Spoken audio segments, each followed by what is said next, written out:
Hey, back for chapter 2 of Steinbeck's The Moon is Down. Chapter 2. Upstairs in the little palace of the mayor, the staff of Colonel Lancer made its headquarters. There were 5 of them besides the colonel. There was the mayor hunter, a haunted little man of figures, a little man who, being a dependable unit, considered all other men either as dependable units or as unfit to live. Mayor Hunter was an engineer, and except in case of war, no one would have thought of giving him command of men, for Major Hunter set his men in rows like figures, and he added and subtracted and multiplied them. He was an arithmetician rather than a mathematician. None of his humor, the music, or mysticism of higher mathematics ever entered his head. Men might vary in height or weight or color just as 6 is different than 8, but there was little other difference. He had been married several times, and he did not know why his wives became very nervous before they left him. Captain Benwick was a family man, a lover of dogs and pink children and Christmas. He was too old to be a captain, but a curious lack of ambition had kept him in that rank. Before the war, he had admired the British country gentleman very much, wore English clothes, kept English dogs, and smoked in an English pipe a special mixture sent him from London, and subscribed to those country magazines which extol gardening and continually argue about the relative merits of English and Gordon setters. Captain Bentinck spent all his holidays in Sussex, and liked to be mistaken for an Englishman in Budapest or Paris. The war changed all that outwardly, but he had sucked on a pipe too long and had carried a stick too long to give them up too suddenly. Once, 5 years before, he had written a letter to the Times about grass dying in the Midlands and had signed it Edmund Twitchell, Esquire, and furthermore the Times had printed it. If Captain Bentinck was too old to be a captain, Captain Loft was too young. Captain Loft was as much a captain as one can imagine. He lived and breathed his captaincy. He had no unmilitary moments. A driving ambition forced him up through the grades. He rose like cream to the top of milk. He clicked his heels as perfectly as a dancer does. He knew every kind of military courtesy and insisted on using it all. Generals were afraid of him because he knew more about the deportment of a soldier than they did. Captain Loft thought and believed that a soldier is the highest development of animal life. If he considered God at all, he thought of him as an old and honored general, retired and gray, living among remembered battles and putting wreaths on graves of his lieutenants several times a year. Captain Loft believed that all women fall in love with a uniform, and he did not see how it could be otherwise. In the normal course of events, he would be a brigadier general at 45 and have his picture in the illustrated papers, flanked by tall, pale, masculine women wearing lacy picture hats. Lieutenants Prackle and Tonder were snot-noses.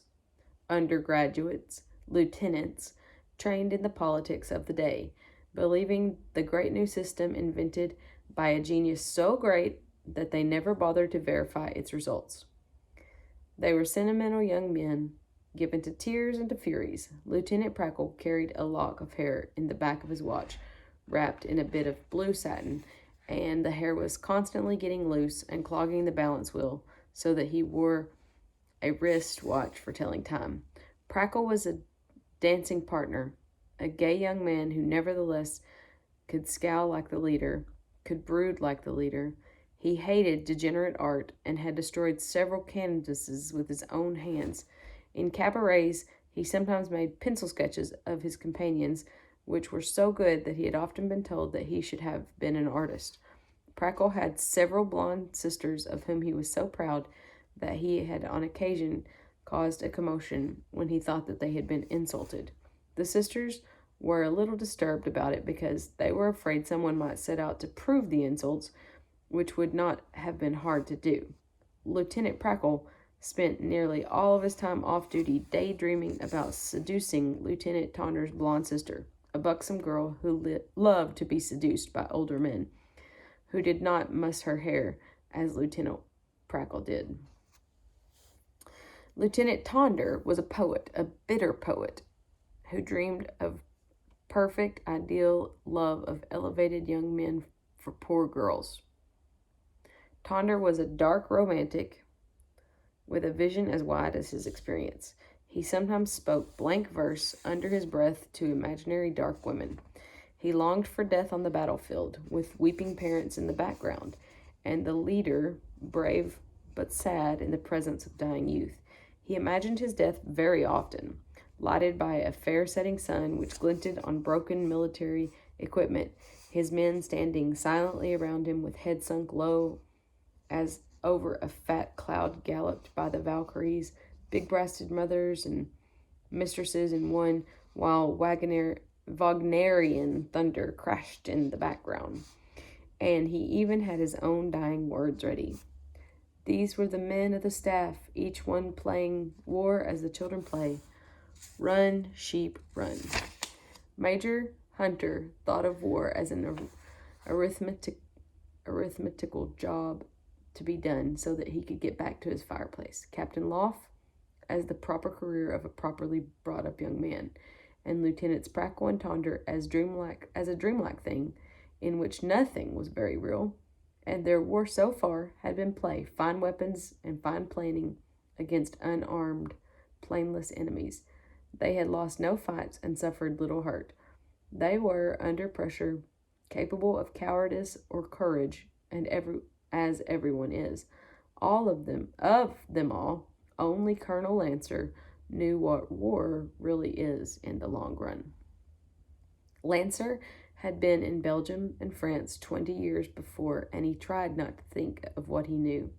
That war is treachery and hatred, the muddling of incompetent generals, the torture and killing, and sickness and tiredness, until at last it is over, and nothing has changed except for new weariness and new hatreds. Lancer told himself he was a soldier, given orders to carry out. He was not expected to question or to think, but only to carry out orders, and he tried to put aside the sick memories of the other war and the certainty that this would be the same. This one will be different, he said to himself 50 times a day. This one will be very different. In marching, in mobs, in football games, and in war, outlines become vague. Real things become unreal, and a fog creeps over the mind. Tension and excitement, weariness, movement, all merge in one great gray dream, so that when it is over, it is hard to remember how it was you killed men or ordered them to be killed.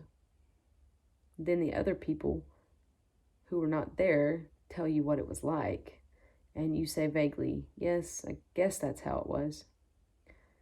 This staff had taken 3 rooms on the upper floor of the mayor's palace. In the bedrooms, they had put their cots and blankets and equipment. And in the room next to them, and directly over the little drawing room on the ground floor, they had made a kind of club, rather an uncomfortable club. There were a few chairs and a table. Here they wrote letters and read letters. They talked, ordered coffee, and planned and tested. On the walls between the windows there were pictures of cows and lakes and little farmhouses, and from the windows they could look down over the town to the waterfront, to the docks where the shipping was tied up, to the docks where the coal barges pulled up and took their loads and went out to sea. They could look down over the little town that twisted past the square on the waterfront, and they could see the fishing boats lying at anchor in the bay, the sails furled, and they could smell the drying fish on the beach right through the window. There was a large table in the center of the room, and Mayor Hunter sat beside it. He had his drawing board in his lap, and resting on the table, and with a T-square in the triangle, he worked at a design for a new railroad siding. The drawing board was unsteady, and the major was growing angry with its unsteadiness. He called over his shoulder, "Prackle!" and then, "Lieutenant Prackle!" The bedroom door opened, and the lieutenant came out, half his face covered with shaving cream. He held the brush in his hand. "Yes," he said. Major Hunter jiggled his drawing board. "Hasn't that tripod for my board turned up in the baggage?" "I don't know, sir," said Prackle. "I didn't look." "Well, look now, will you? It's bad enough I have to work in this light. I'll have to draw this again before I ink it," Prackle said. "Just as soon as I finish shaving, I'll look." Hunter said irritably, "This siding is more important than your looks. See if there's a canvas case like a golf bag under that pile in there." Prackle disappeared into the bedroom. The door to the right opened and Captain Loft came in.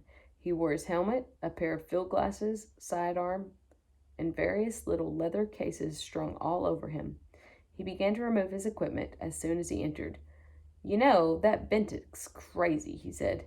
"He was going out on duty in a fatigue cap right down in the street."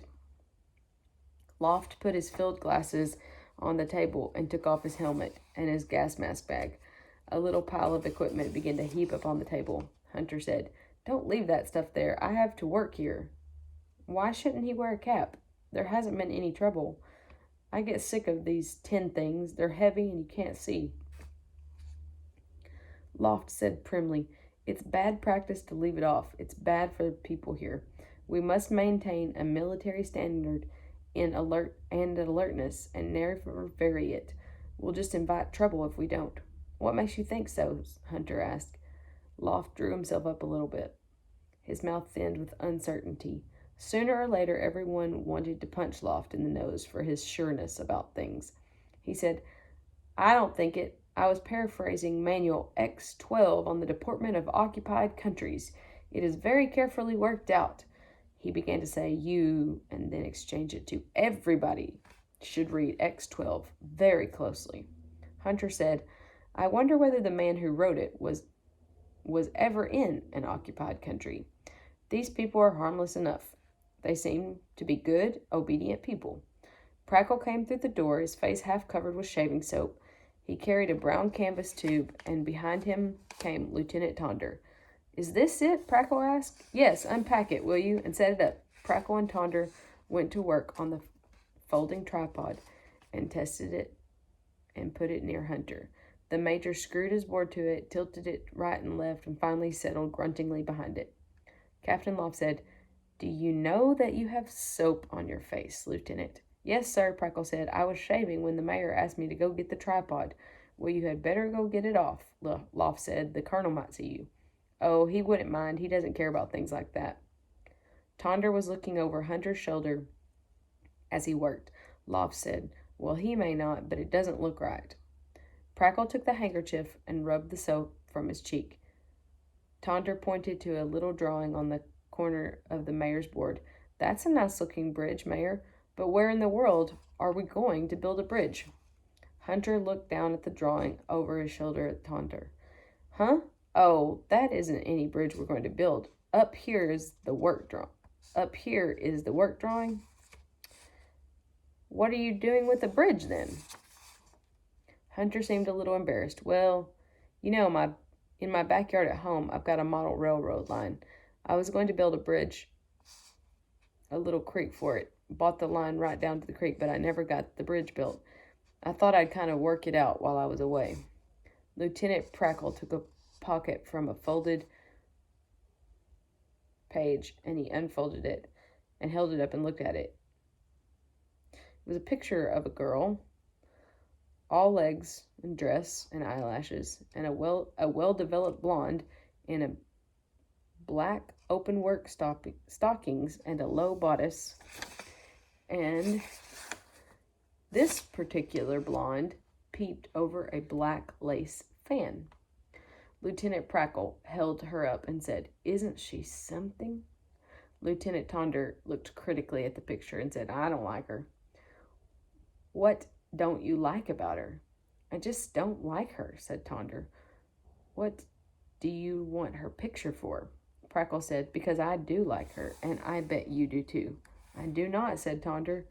"You mean to say you wouldn't take a date with her if you could?" Prackle asked Tonder said, "No." "Well, you're just crazy," said Prackle. Went to one of the curtains. "I'm going to stick her up here and let you brood about her for a little while." He pinned the picture up to the curtain. Captain Loft was gathering his equipment into his arms, and he said, "I don't think that looks well out there, Lieutenant. You better take it down. It wouldn't make a good impression on the local people." Hunter looked up from his board. "What wouldn't?" He followed their eyes to the picture. "Who's that?" he asked. "She's an actress," said Prackle. Hunter looked at her carefully. "Oh? Do you know her?" Tonder said, "She's a tramp." Hunter said, "Oh, then you do know her." Prackle was looking steadily at Tonder. He said, "So, how do you know she's a tramp?" "She looks like a tramp," said Tonder. "Do you know her?" "No, I don't want to." Prackle began to say, "Then how do you know?" When Loft broke in, he said, "You better take that picture down. Put it up over your bed if you want to. This room's kind of official here." Prackle looked at him multitudinously and was about to speak when Captain Loft said, "That's an order, Lieutenant," and poor Prackle folded his paper and put it in his pocket again, and he tried cheerily to change the subject. "There were some very pretty girls in this town, all right," he said. "As soon as we get settled down and everything's going smoothly, I'm going to get acquainted with a few." Loft said, "You better read that X-12. There's a section dealing with sexual matters." And he went out carrying his duffel, glasses, and equipment. Lieutenant Tonder, still looking over Hunter's soldier, said, That's clever. The coal cars come right through the mines to the ship." Hunter came slowly out of his work, and he said, "We have to speed it up. We got to get that coal moving. It's a big job. I'm awful thankful that the people here are calm and sensible." Loft came back into the room without his equipment. He stood by the window, looking out toward the harbor, toward the coal mine, and he said, "They are calm and sensible because we are calm and sensible. I think we can take credit for that. That's why I keep harping on procedure. It's very carefully worked out." The door opened and Colonel Lancer came in, removing his coat as he entered. His staff gave him military courtesy, not very rigid, but enough.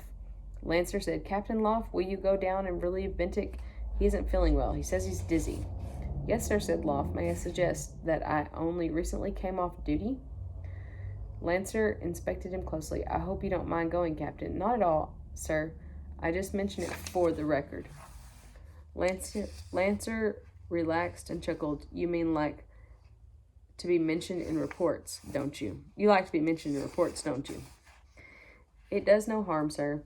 And when you have enough mentions," Lancer went on, "there will be a little dangler on your chest. They are the milestones in a military career, sir." Lancer sighed. "Yes, I guess they are, but they won't be the ones you'll remember, Captain." "Sir?" Loft asked. You'll know what I mean later. Perhaps."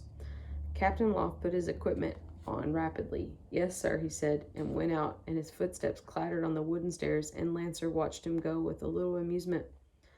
He said quietly, "There goes a born soldier." And Hunter looked up and poised his pencil, and he said, "A born ass." "No," said Lancer, he's being a soldier the way a lot of men would be politicians. He'll be on the general staff before long. He'll look down on a war from above, and he'll always love it." Lieutenant Prackle said, "When do you think the war will be over, sir?" "Over? Over? What do you mean?" Lieutenant Prackle continued, "How soon will we win?" Lancer shook his head. "Oh, I don't know. The enemy is still in the world." "But how will we lick them?" said Prackle. Lancer said, "Yes, won't we? Yes, we always do." Prackle said excitedly, "Well, if it's this quiet around Christmas, do you think there will be some furloughs granted?" "I don't know," said Lancer. "Such orders will have to come from home. Do you want to get home for Christmas?" "Well, I'd kind of like to." "Maybe you will," said Lancer. "Maybe you will." Lieutenant Tonder said, "We won't drop out of this occupation, sir. Will we? After the war's over?" "I don't know," said Colonel. "Why?" "Well," said Tonder, "it's a nice country, nice people. Our men, some of them, might even settle here," Lancer said jokingly. "You've seen some place you like, perhaps?" "Well," said Tonder, "there are some beautiful farms here. If 4 or 5 of them were thrown together, it would be a nice place to settle, I think. You have no family land then? Lancer asked. No, sir. Not anymore. Inflation took it away. Lancer was tired now of talking to children. He said, Ah, well, we still do have a war to fight. We still have coal to take out. Do you suppose we can wait until it's over before we build up these estates? Such orders will come from above.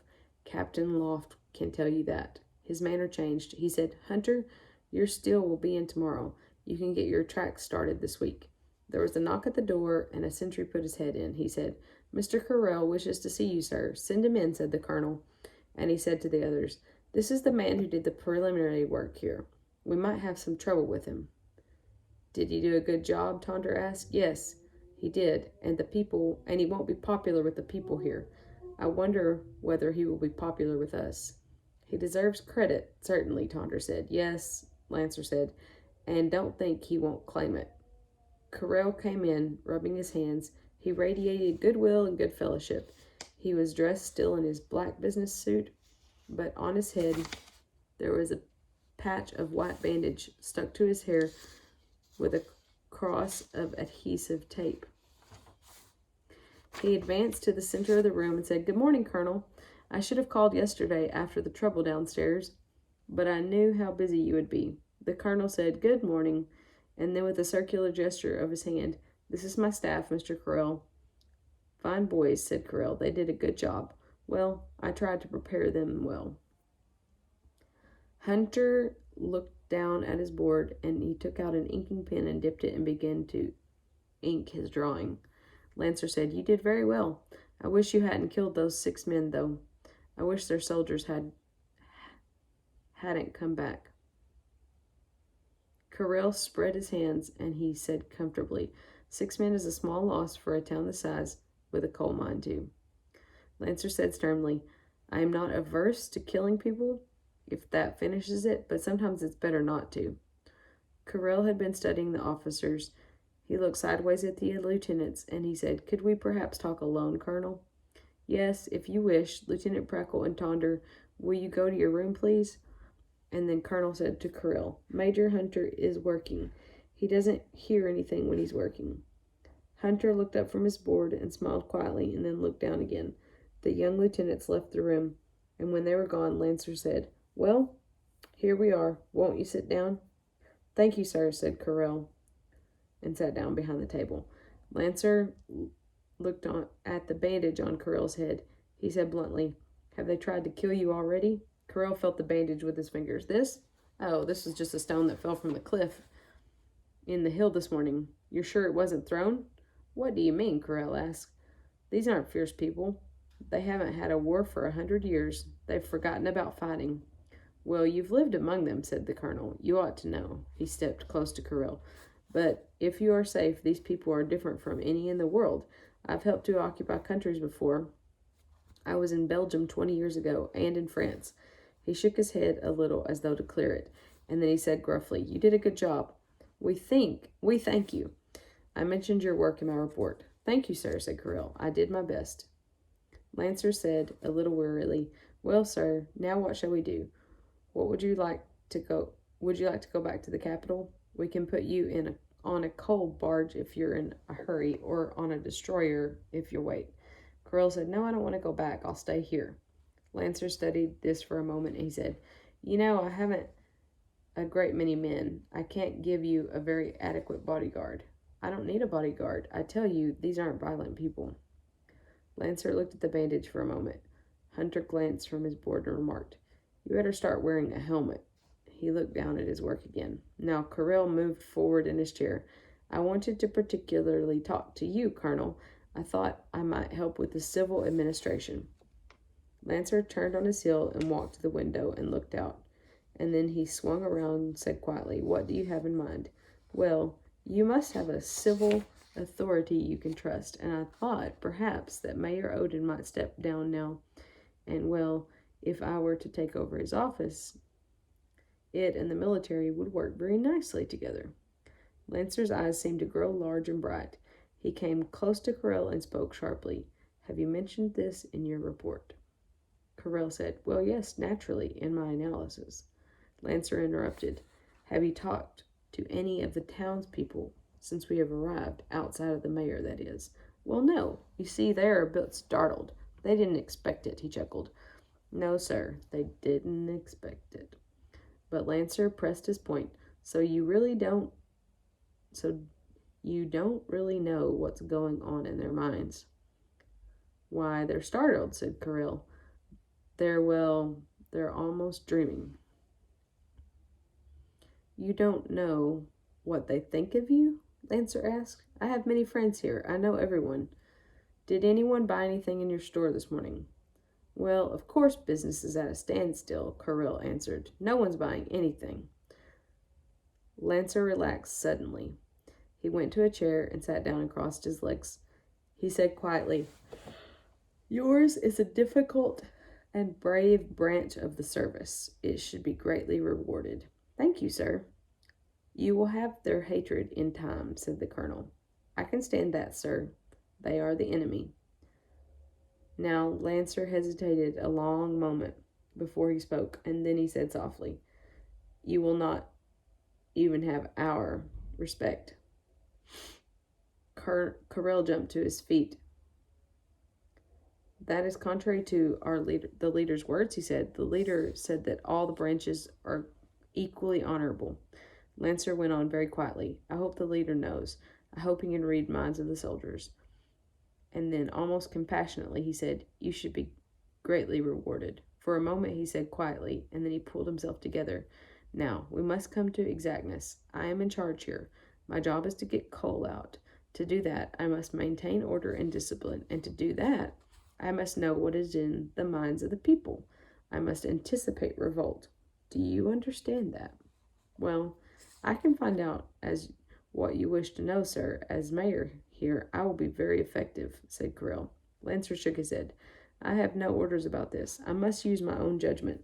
I think you will never again know what is going on here. I think no one will speak to you, and no one will be near to you except those people who will live on money, who can live on money. I think without a guard, you will be in great danger.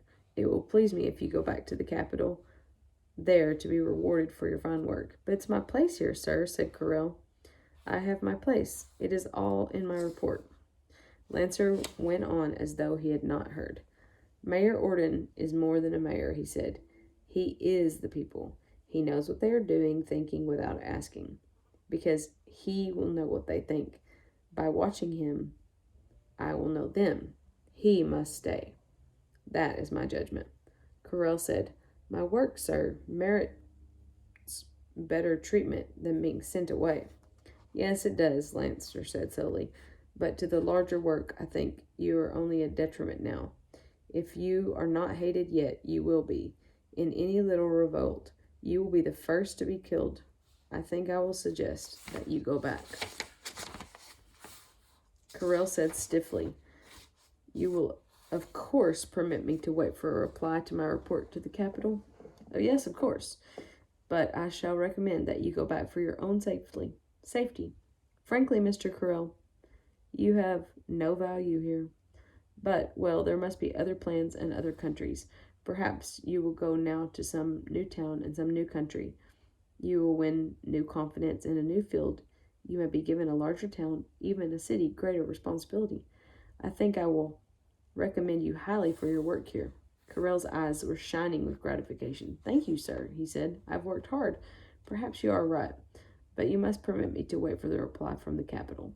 Lancer's voice was tight. Wear a helmet, keep indoors, do not go out at night, and above all, do not drink. Trust no one, no man, no woman. Do you understand this? Carell looked pityingly at the colonel. I don't think you understand. I have a little house. A pleasant country girl waits on me. I even think she's a little fond of me. These are simple, peaceful people. I know them. Lancer said, There are no peaceful people. When will you learn it? There are no friendly people. Can't you understand that? We have invaded this country. You, by what they call treachery, prepared for us. His face grew red and his voice rose. Can't you understand that we are at war with these people? Carell said a little smugly, We have defeated them. The colonel stood up and swung his arms helplessly, and Hunter looked up from his board and put his hand out to protect his board from being jiggled. Hunter said, "Careful now, sir. I am inking in. I wouldn't want to have to do it all over again." Lancer looked down at him and said, "Sorry," and went on as though he were instructing a class. He said, "Defeat is a momentary thing. A defeat doesn't last. We were defeated, and now we attack. Defeat means nothing. Can't you understand this?" "Do you know what they are whispering behind doors?" Carell asked. "Do you?" "No, but I suspect." Then Carell said insinuatingly, "Are you afraid, Colonel? Should the commander of this occupation be afraid?" Lancer sat down heavily and said, "Maybe that's it." And he said disgustingly, "I am tired of people who have not been at war, who know all about it." And he held his chin in his hand and said, "I remember a little old woman in Brussels, sweet face, white hair. She was only 4 feet 11, delicate old hands. You could see the veins almost as black as her skin, and her black shawl and her blue-white hair. She used to sing our national songs to us in a quivering, sweet voice. She always knew where to find a cigarette or a virgin." He dropped his hand from his chin, and he caught himself as though he had been asleep. "We didn't know her son had been executed," he said. "When we finally shot her, she had killed 12 men with a long black hairpin. I have it yet at home. It has an enamel button with a bird on it, red and blue." Carell said, "But you shot her?" "Of course we shot her." "And the murders stopped?" said Carell. "No, the murders did not stop. And when we finally retreated, the people cut off stragglers, and they burned some, and they gouged their eyes from some, and some were even crucified." Carell said loudly, "These are not good things to say, Colonel." "They are not good things to remember," said Lancer. Carell said, "You should not be in command if you're afraid." And Lancer answered softly, "I know how to fight, you'll see. If you know, at least you do not make silly errors." "Do you talk this way to young officers?" Lancer shook his head. "No, they wouldn't believe me." "Why do you tell me then?" "Because, Mr. Carell, your work is done. I remember one time," and he spoke. There was a tumble of feet on the stairs, and the door burst open. A sentry looked in, and Captain Loft brushed past him. Loft was rigid and cold and military and said, "There's trouble, sir." "Trouble?" "I have to report, sir, that Captain Bennick has been killed." Lancer said, "Oh, yes, Bentinck." There was a sound of a number of footsteps on the stairs, and 2 stretcher bearers come in carrying a figure covered with blankets. Lancer said, "Are you sure he's dead?" "Quite sure," Loft said stiffly. The lieutenants came in from the bedroom. "Put him down there." When the bearers had gone, Lancer knelt and lifted a corner of the blanket and quickly put it down again. And still kneeling, he looked at Loft and said, "Who did this?" "A miner," said Loft. "Why?" "I was there, sir." "Well, make your report then. Make your report. Damn it, man." Loft drew himself up and said formally, "I had just relieved Captain Bentinck, and the colonel ordered. Captain Bentinck was about to leave to come here when I had some trouble about a recalcitrant miner who wanted to quit work. He shouted something about being a free man, and when I ordered him to work, he rushed at me with his pick. Captain Bentinck tried to interfere." He gestured slightly toward the body. Lancer, slightly, still kneeling, nodded slowly. "Bentinck was a curious man," he said. "He loved the English. He loved everything about them. I don't think he liked to fight very much." "You captured the man?" "Yes, sir," Loft said. Lancer stood up slowly and spoke as though to himself. "So it starts again. We will shoot this man and make 20 new enemies. It's the only thing we know. It's the only thing we know." Prackle said, "What do you say, sir?" Lancer answered, "Nothing, nothing at all. I was just thinking." He turned to Loft and said, "Please give my compliments to Mayor Orden and my request that he see me immediately. It is very important." Mayor Hunter looked up, dried his inking pen carefully, and put it away in a velvet-lined box.